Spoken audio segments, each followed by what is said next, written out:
Down, we're going to start. And prior to starting, I just want to make a couple quick announcements. If you can't use the password that's listed on the table, which is welcome, then it's Newman, just like it is in your room.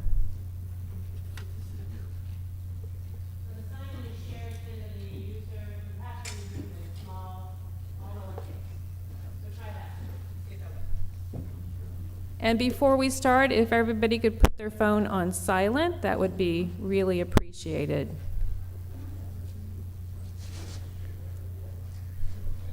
Good morning again. My name is Pat Fox. Most of you I know, and I think you know me. I am the chair of Engineering Technology Leadership Institute. It's my pleasure as chair to welcome you to the ASEE Engineering Technology Leadership Institute, the 38th annual.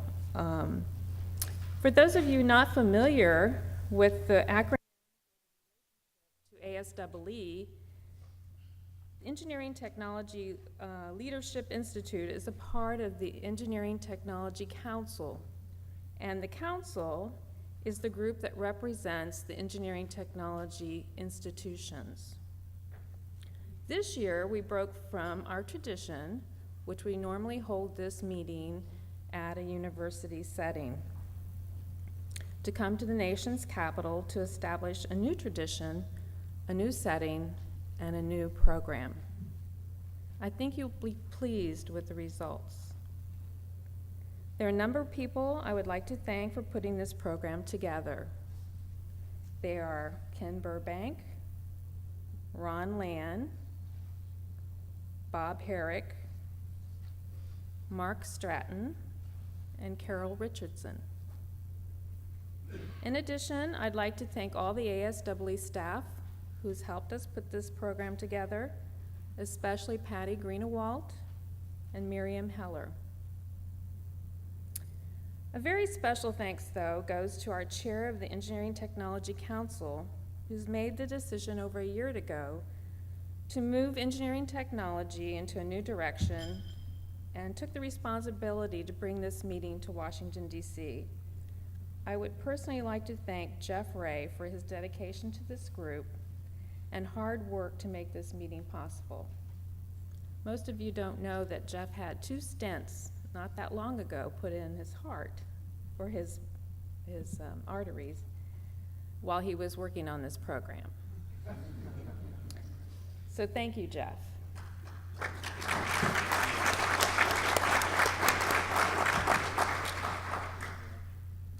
I think you will find today's meeting exciting. We have the president of ASEE, Kenn Galloway, as our featured speaker this morning.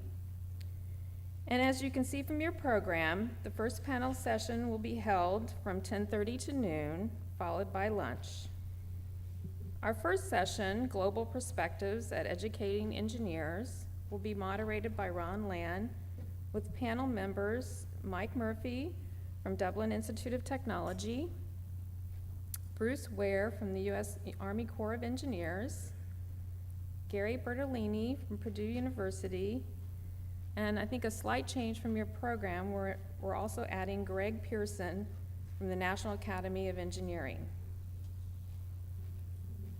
The 2 remaining panels in this afternoon session, should industry co-own the education of engineers from 1:30 to 3:30, moderated by Kenn Burbank, with my dean, David Russomano from IUPUI, Norman Fortenberry from ASEE, Mark Vaughn from Technology Community Office of STEM Coming Incorporated.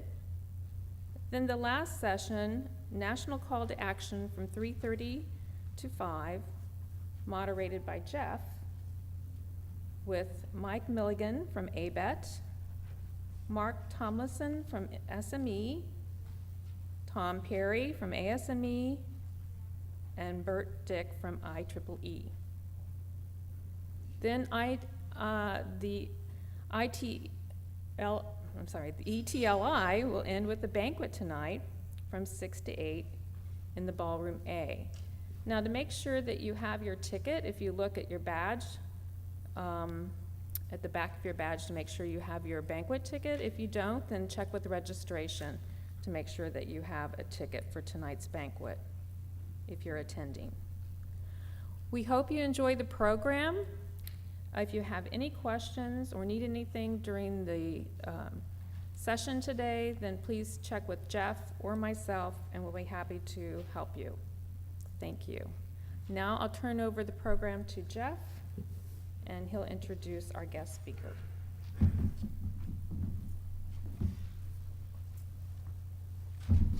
Thank you, Pat. What she didn't tell is we've been having nightly calls with each other on this conference for about the past 3 weeks, and I didn't call her last night, and she was getting concerned. But it does give me great honor to introduce our opening plenary speaker. Dr. Kenneth Galloway is the former Dean of Engineering at Vanderbilt University, one of my alma maters, and Distinguished Professor of Electrical Engineering. He's also the 2013-14 ASEE President. And before I ask Ken to come up, I would like to recognize the past president who is with us also, Walt Buchanan from Texas A&M. I believe this is the first ETLI we've had the past and current sitting presidents of ASEE at this event. So with no further ado, Kenn Galloway.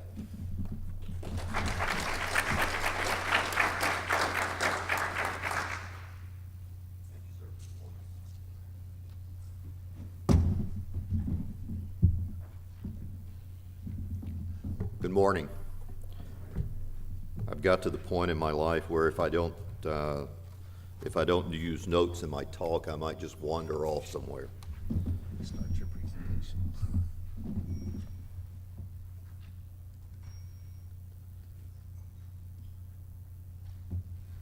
Great.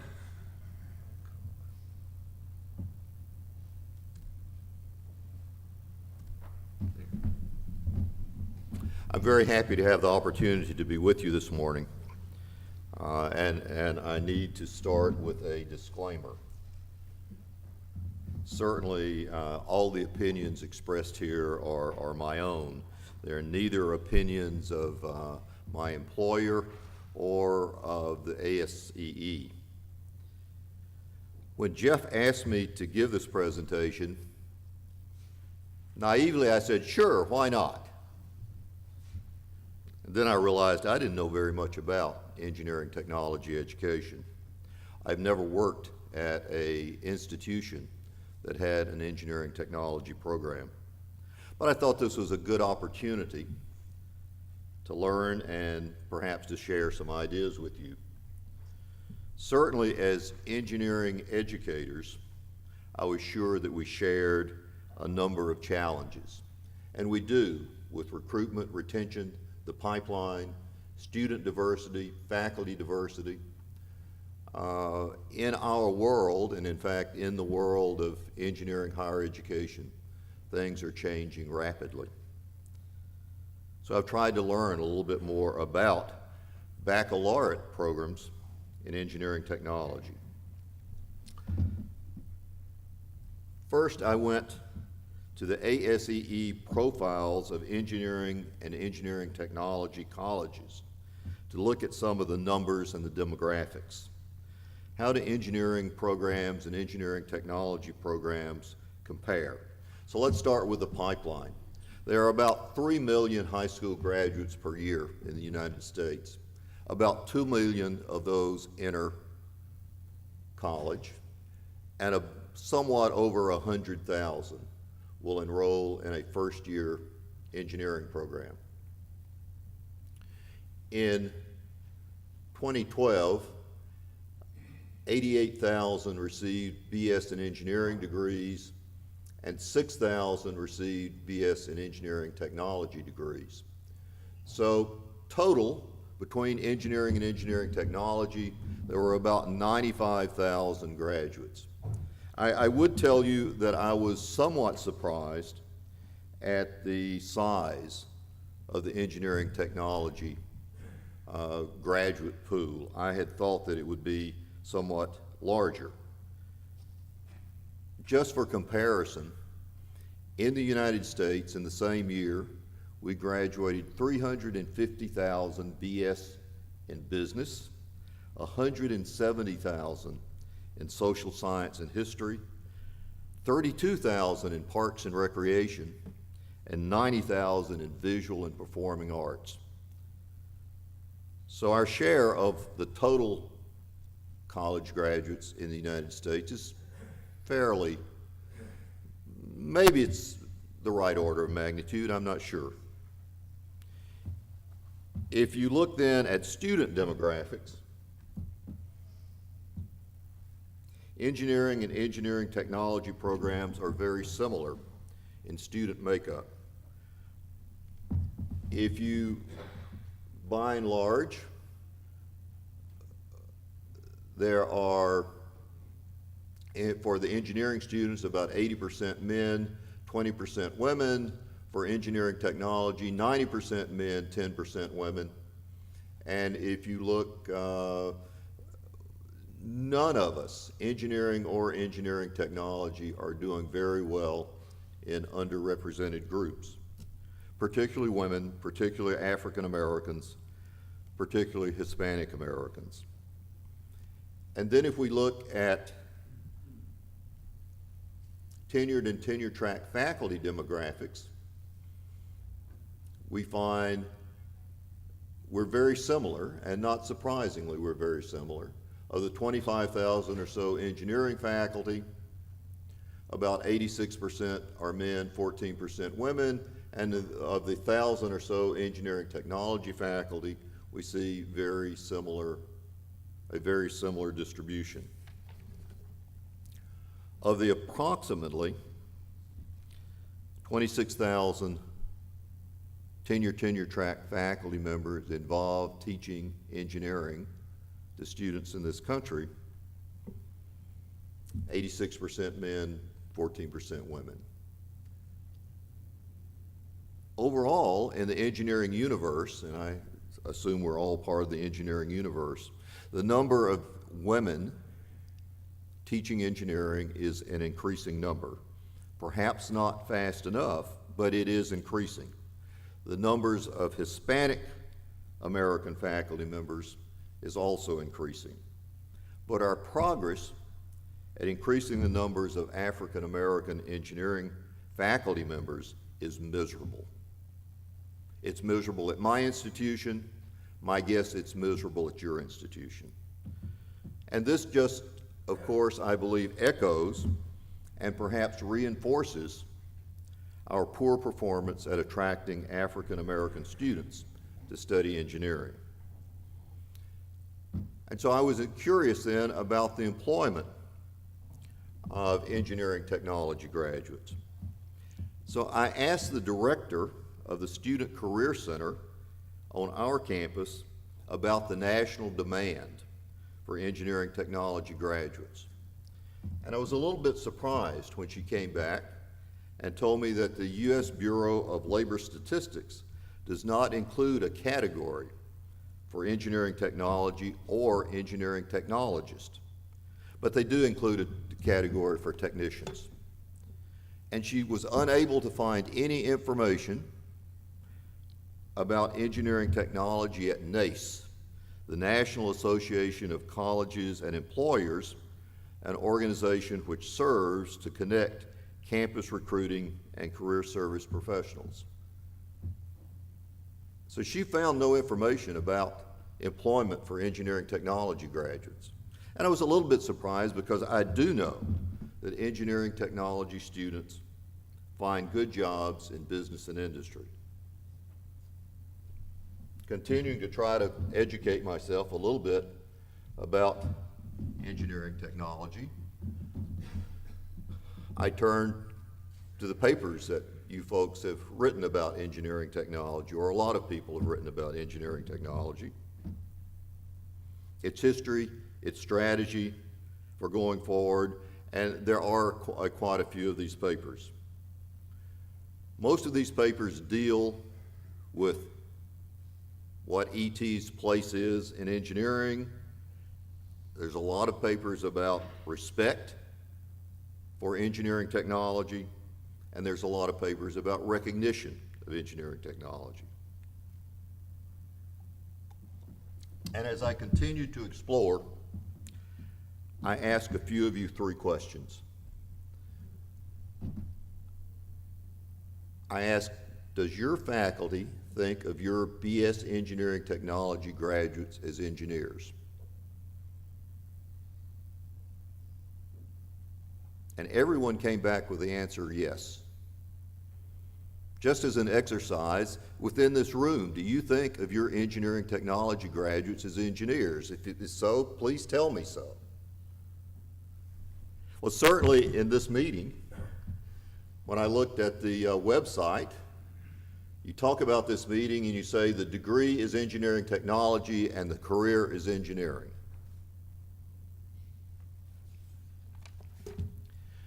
Then I asked, do your BS engineering technology graduates think of themselves as engineers? And again, the answer was a resounding yes. And finally, I asked, do employers hire your BS engineering technology graduates into engineering jobs? And again, the answer was yes. And in fact, I found Ron's paper in the Journal of Engineering Technology in the spring of 2012, where the title is Engineering Technologists or Engineers. This was a results of a recent survey by the Engineering Technology Council, and it found that a high percentage of BS engineering technology graduates are recognized as engineers by their employers. In the real world, it is skill and ability that counts, not necessarily the major that gets printed on a diploma. So I have to ask, if it looks like a duck, and it walks like a duck, and it quacks like a duck, might it just be a duck? Are you educating engineers and then insisting on calling them engineering technologists when everyone else calls them engineers? If so, why? Is this a battle within academia and not an issue for the real world? Are we indulging ourselves in academic nitpicking? Or as all of our friends Sarah Palin might say, how's that bifurcation thingy working out for you? Or more importantly, how is it working out for your students? I am not an ABET guru. If Michael's in the room, he would certainly agree to that. I'm not an expert on curriculum design. And certainly I'm not an expert on engineering technology programs. But I thought that EC 2000 gave us the opportunity to develop engineering programs that were not cookie-cutter copies of every other similar program around the country.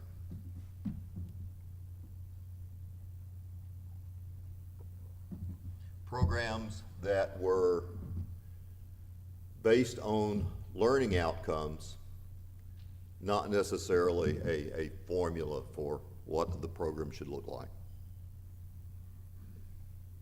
One of my ABET guru friends took a quick look at the EAC and the ETAC student outcomes and found that it's indeed possible to do a pretty good mapping one onto the other. So I ask you, are they really different? Don't know the answer to that. But as an ET outsider, based on these, I hope, humble and possibly naive observations, let me ask you what you might perceive as a totally radical or stupid question. Is it time to rebrand engineering technology? Would your students, the profession, and the country be better served by truly calling them engineers? My guess is that most of your four-year programs could be accredited as general engineering. And perhaps it's time to officially identify your students as engineers. Their diplomas could say Bachelor of Science in General Engineering, and you could note on their transcript, Bachelor of Science General Engineering with a concentration in electrical engineering technology, or mechanical engineering technology, or manufacturing engineering technology, or whatever your specialty in engineering is. Are there barriers to this? You better believe there are barriers to this. There are campus politics, state politics, ABET politics, ASEE politics. There are politics all over the place. But is it worthwhile for the engineering technology leadership to consider fighting through these barriers? I pose that to you as a question. Today, you have a very full and a very ambitious agenda. I look forward to becoming better informed about engineering technology education and your aspirations as engineering technology educators. So far, I've convinced myself that you're educating a group of students that fill an important role in our society. They make important contributions to our economy, and we need more of them going forward. For all of us in engineering higher education, as Bob Dylan said, the times they are a-changing. In order for our country to compete globally, to enjoy economic stability, to be secure, to innovate, and to maintain a high standard of living for us all, we need the graduates coming from programs that are applied engineering or engineering technology centric, and the graduates from programs simply called engineering. We need all to work together to serve our students and to strengthen the engineering education enterprise. Thank you for your attention. Thank you for what you do for your students. Thank you for what you do for our country.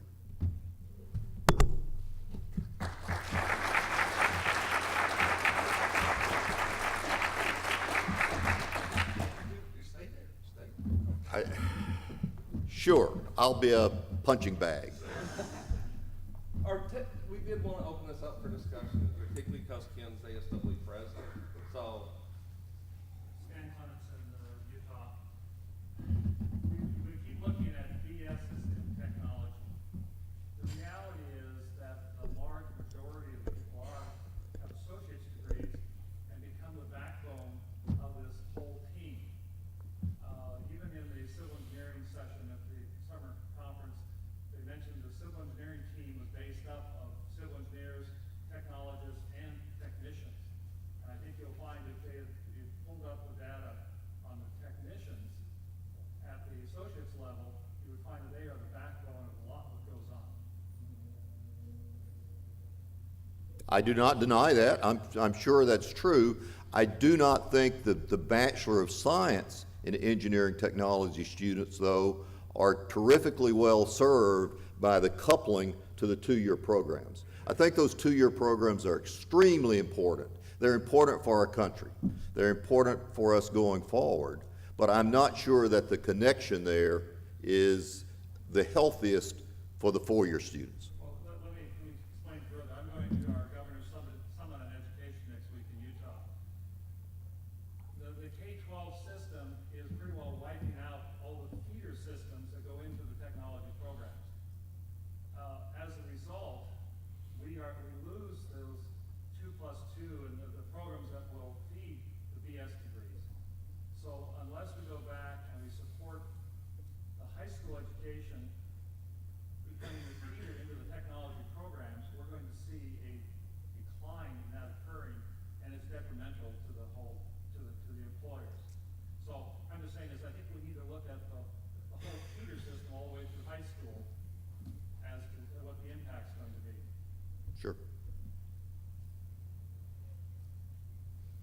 Yes, sir.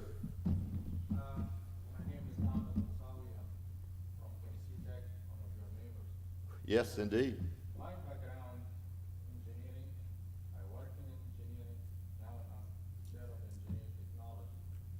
And I had the opportunity or exposed to another engineering from other countries, like the German, you know. And I remember I only used differential equations when I started working on design after I had my PhD, design something for the Army. And I did not use it, you know, if you do solid, I mean, if I do metal casting, I need really some differential equation for solidification. Now, I educate my engineering technology students. The engineering student, I give them the same principles with math, they can get physics, they get chemistry, and not the same level. I don't go to differential equations. I just stop at certain, you know, for EBIT accreditation at certain level. I teach some applied machine design. I don't have to prove any formulas in my class. I give them like cheat sheet, teach them. So they know machine design. They know how to implement this if they need it. So exactly the distinction between engineer and engineering technology is the applied side. So if you distinguish two kinds of engineers, you have design engineer and you have applied engineer. The people who can take it and make it happen, the doer. You know, now if you look at the German School of Engineering, they start with the first 2 years and they graduate technician. They take a test. Before they go to the 4 years, they will be technologists. And they will not be engineer or diploma engineer till the 5th year. And the 5th year engineering is an applied. They have to go to industry for 6 months and they solve industrial problems. So the efficiency we have in the United States is the number of hours and the cost of education. To me, I have a cap from the state of Tennessee that I have 120 hours. Okay? Now I cannot offer all these things. I wish, you know, if you take the 2 years, as my colleague here from Utah mentioned, okay, and those 2 years, they go to engineering, and I experienced this myself. You get wonderful engineers because they know they have the hands-on experience and they have the engineering knowledge. If you combine both, you get the complete engineer who can function as a designer and can function as an applied engineer, making the product happen. The best designer, to me, as a mechanical engineer, comes from the shop floor. The person who knows how to make it. I know the bias from the engineering. You know, I have one of those rings here. I know. You know, they don't accept it. They have all this resistance because lack of knowledge. They don't see beyond what they learn in school and the protection of the profession. So that's why I think the applied engineers, the technologists are applied engineers, and that's what industry really need more because you don't design. Look at like Volkswagen in Chattanooga. They will not let you get near any design. You can really go to the shop floor and produce and assemble the cars and all those things. You cannot get near. You know, if you go to Alabama for Mercedes-Benz, even here, you know, you cannot come near, you know, to their design, but you can really produce their design. So that's a major distinction, and that's the barrier between the engineering and the engineering technology. Thank you. I'm not sure I exactly understand the bottom line of this dissertation. But I will tell you, we are not Germany, and we're not likely to be Germany, and we're not likely to adopt the German education system. European education system tends to be different than ours. On the other hand, I think in industry, I think there's a wide variety of jobs that get classified as engineering jobs, from maintenance to sales to test, all the way up to design. And you may be doing your students a disservice by calling them something other than engineers. You may be doing your students a disservice by putting on their diploma something other than they have a Bachelor of Science in engineering. Well, the bottom line is my customer. My customer is industry.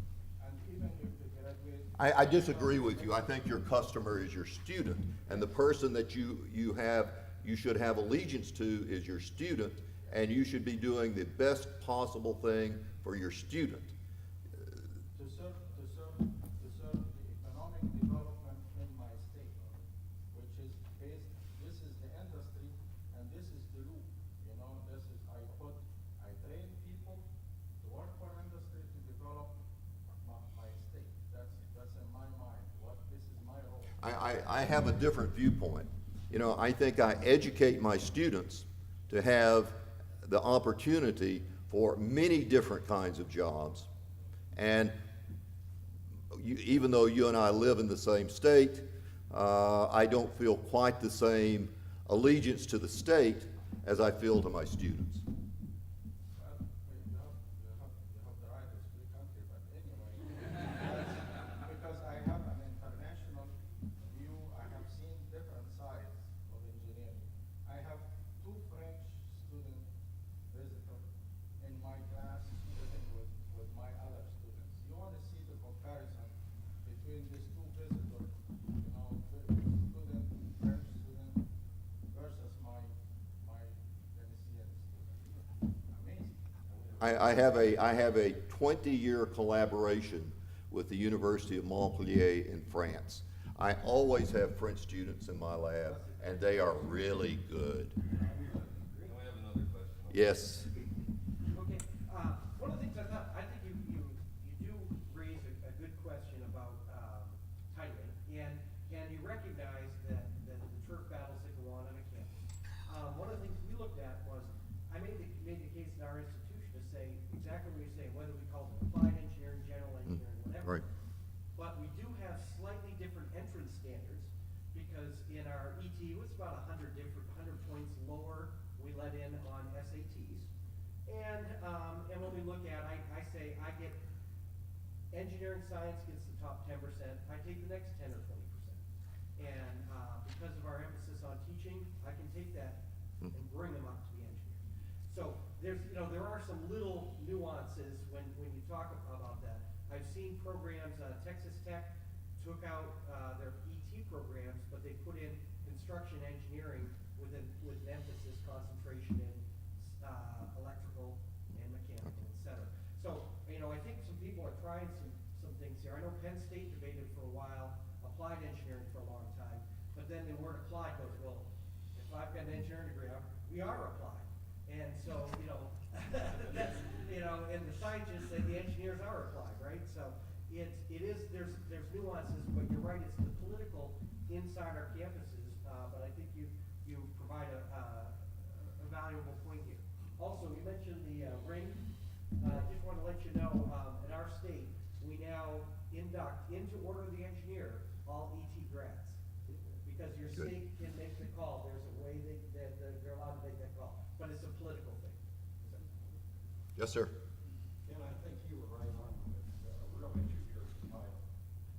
Years ago, like in the 60s, when four-year engineering technology programs came online, there was really a debate what to call them back then, and it was proposed to call engineering technology, applied engineering science, due to the politics that didn't happen. But years after that, Steve Dasher, former president, said wrote an excellent article about that whole issue.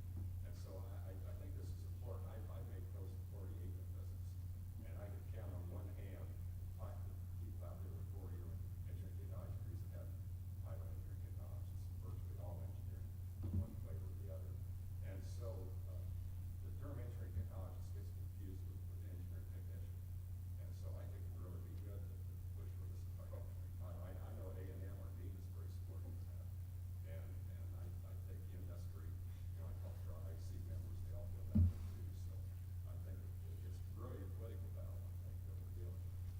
Yeah, I think it's a political battle.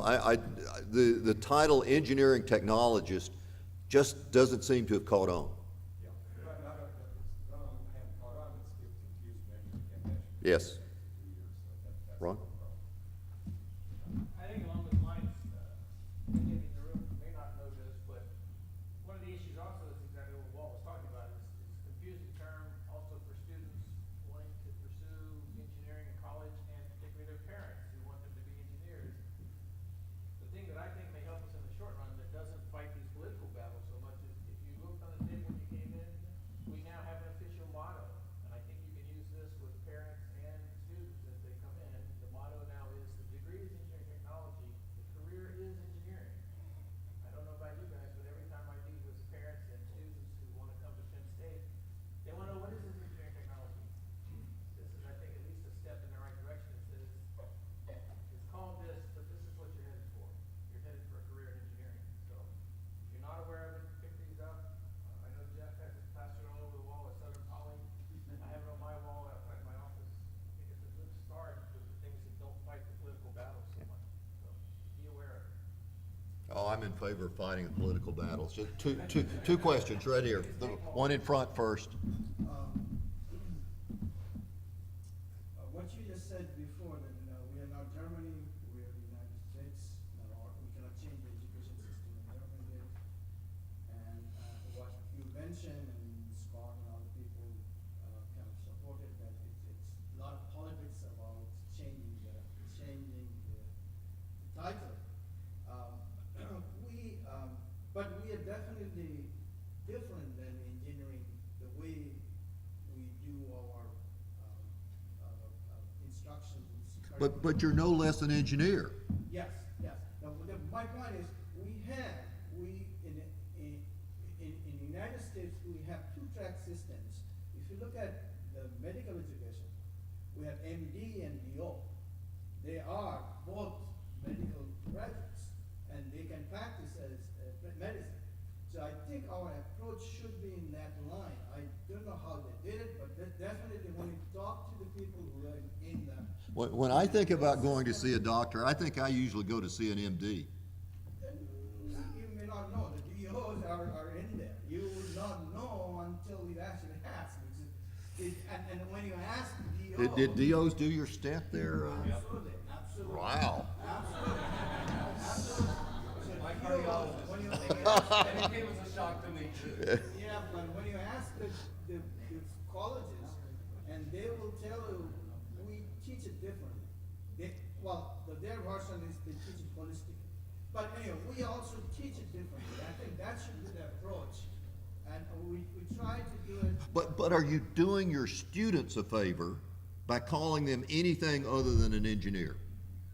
Well, that's the politics. Yes. I think that, one of the ways that we can certainly raise the stature of our students is to, emphasize the importance of the exam and be licensure. So if our students were to take the exams and pass them at a higher rate, I think it would certainly, shed a light of, how good of a job we're doing and how good, engineers they are. So I think it would be a very, good way to increase, our stature. The other thing is that That's somewhat state dependent, though. I think some of you probably live in states where your students can't take the exam. And also to recognize the fact that, not all of our students may or may not be able to pass that exam or qualify. We also recognize that in addition, as you said, designers, we also have to do work in manufacturing. So for those students, that we also do to emphasize certification as a certified manufacturing engineer. So by getting these, external, certification,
you're only graduating 6,000 students a year in the engineering technology community versus almost 90,000 in the engineering community.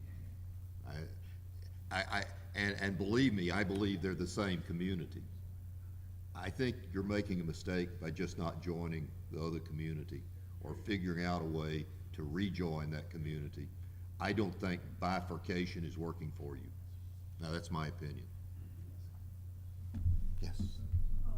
Carol Richardson, Rochester Institute of Technology, retired. I think that the different commissions in ABET are doing a better job of evaluating the programs with the 4 different commissions.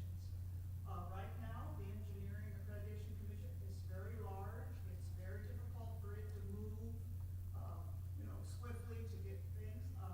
We can take our program evaluators. They're coming from the professional societies. They know what they're looking for.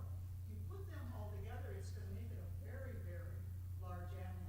I'd like to also point out in your mapping of the student outcomes, the one thing that wasn't put in there is we have mapped to both bachelor's programs and 2-year programs, which it does make easier for the evaluators and for the schools to design their programs. So I think that particular bifurcation is helping us do a better job of assessing these programs and helping the programs, both engineering and technology, improve their educational process.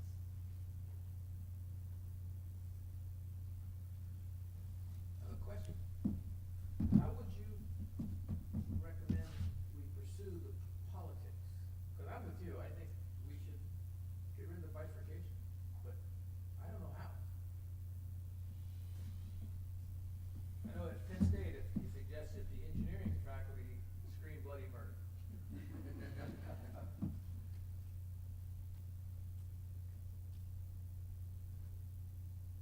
Do you really think they would? I know they wouldn't. I've heard them. See, that's an experience I have not had. I've not worked in an institution that had engineering technology. Now, I've heard a lot of my fellow engineering deans complain a lot if they had an engineering technology in their college. I think they would have liked to have had those tenure track faculty slots to distribute somewhere else.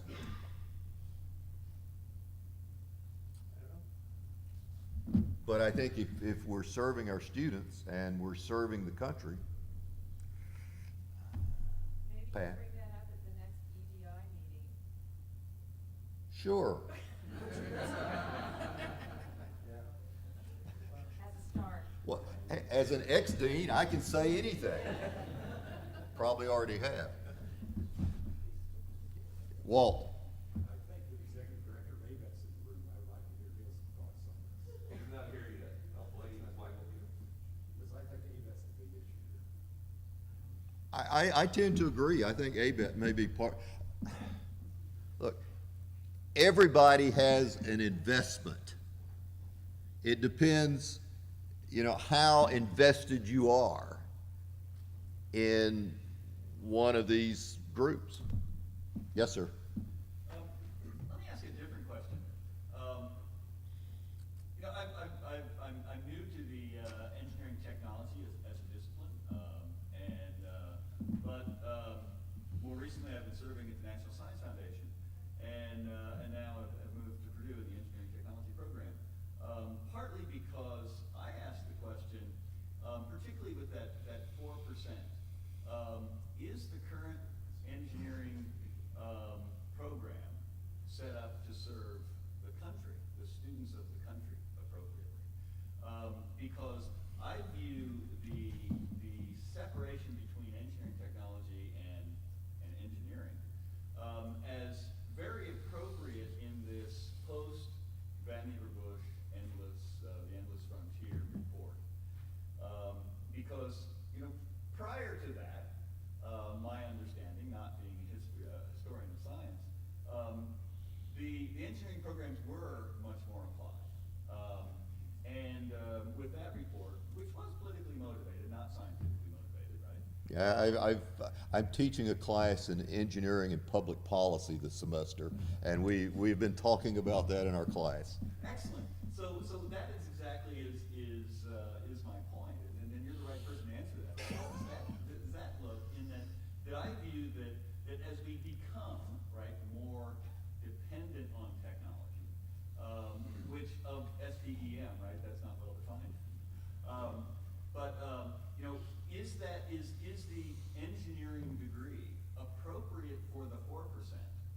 But when we look at India and China and what many of these other countries are doing with very large populations of engineering degrees, do we need to actually broaden that and expand our engineering technology programs?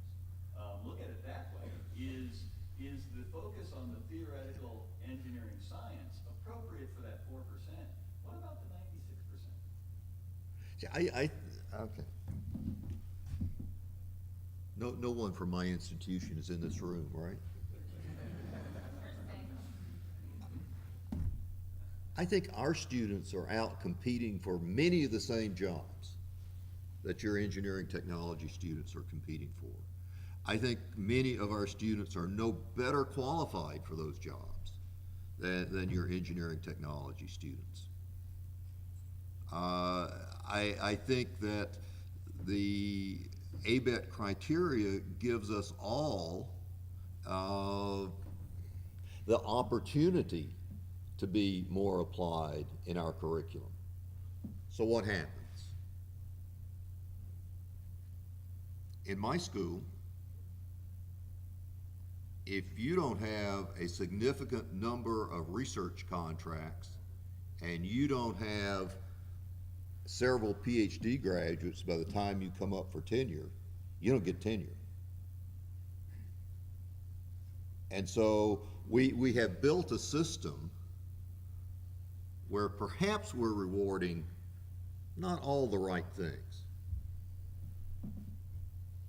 And there's no reason in my mind that we can't be a little bit broader in what we call engineering. So I think the students who do well in engineering technology do really well in engineering, and we probably need more of them. We'd get more of them if we call them engineers. Yes, sir. My question is, if we have graduates that quack like a duck, walk like a duck, talk like a duck, what can ASEE and ABET do to remove blocking that goes on to allow us to be a part of the community? Because I don't think that anyone in this room would say that we don't think we should be a part of the community. But for instance, in my state of Kansas, I am blocked from being a part of the community because the licensing organization within the state sends me a letter that says you cannot say that your students are going to be engineers. So how does ASE and how does ABET stop that blocking? It's not us, in my opinion. I think it's the balance of the engineering community that do not want us to be a part. How do we get past that?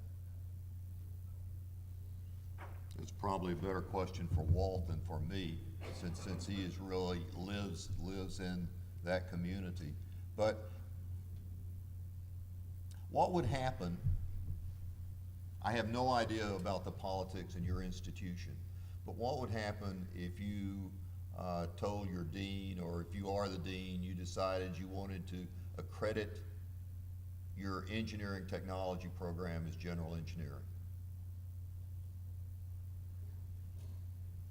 I would be facing a battle with Kansas Board of Regents when we would rename our programs to engineering, because K-State, Katy, and Wichita State would try and block that. Okay. That is one challenge.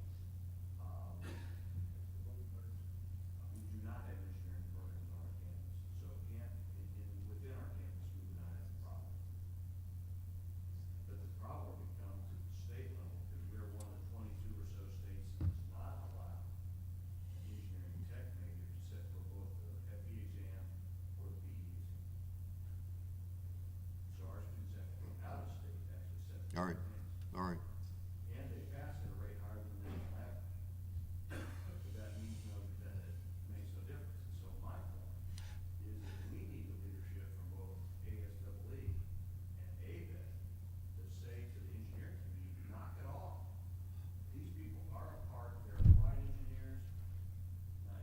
I thought this was the Engineering Technology Leadership Institute.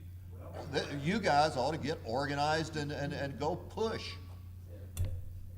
We need your help. And let's see, I thought Kansas was one of those, every time I pick something up, Kansas State and University of Kansas both are expanding their engineering programs. You ought to go to the governor and say, hey, governor, I can help you expand engineering in Kansas overnight.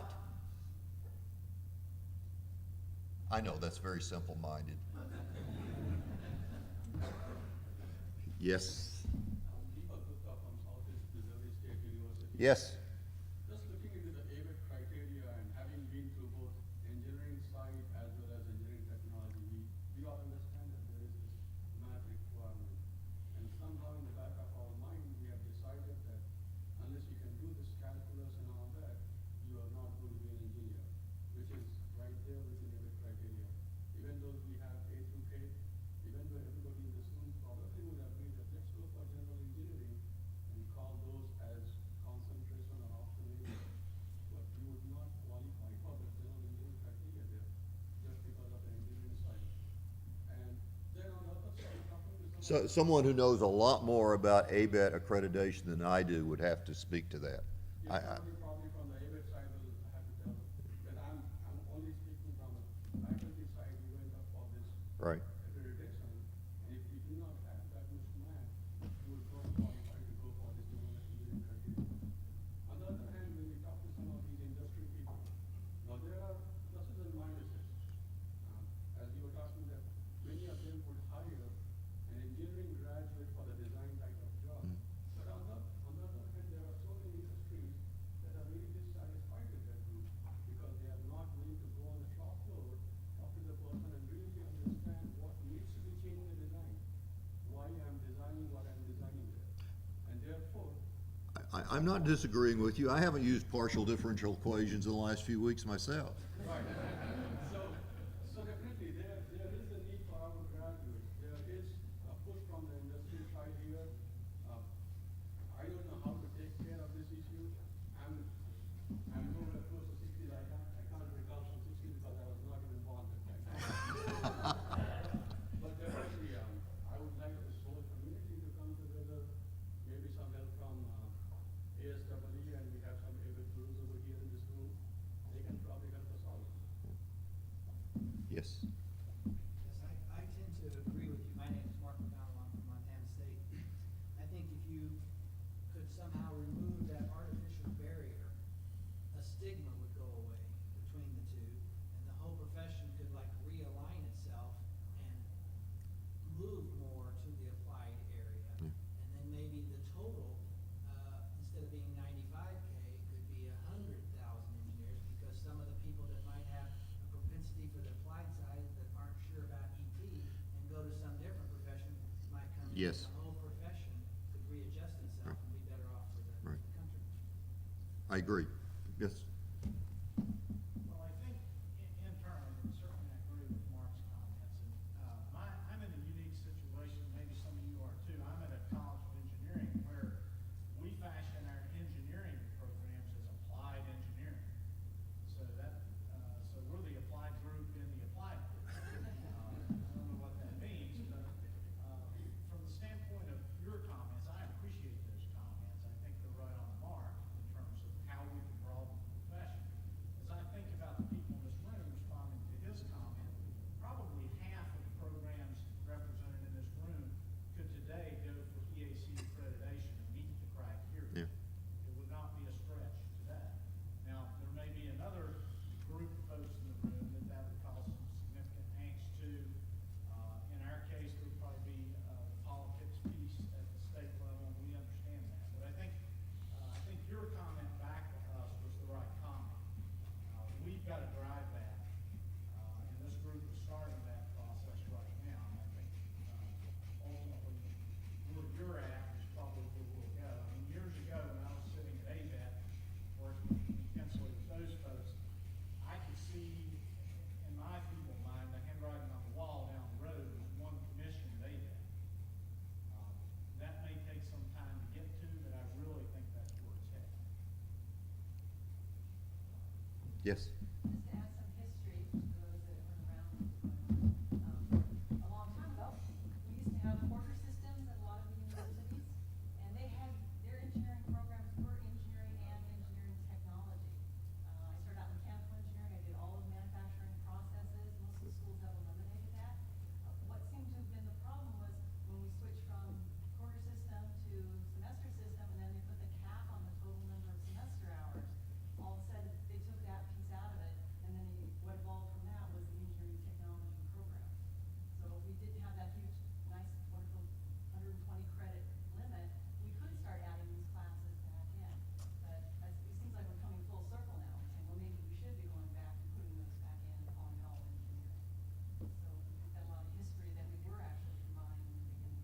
I know, I thought quarter system was really great. Being able to co-op was really great. We're all the pawns of a political system that may not be designed exactly for what our profession does. Okay, I'm going to take my cup and run so I can be first at the coffee pot. One more question, and if not, yes, sir. I just have one comment. I think the theme here is to work together. When I hear about the engineering community is against us, that really concerns me. When you're going up to the state, it all comes down to economics. It's another hungry mouth at the trough. How many engineering programs have been freaking battles over biomedical engineering? Another hungry mouth at the trough. So please get away from this us versus them mentality. We have to work together. David, thank you. Now I run for the coffee.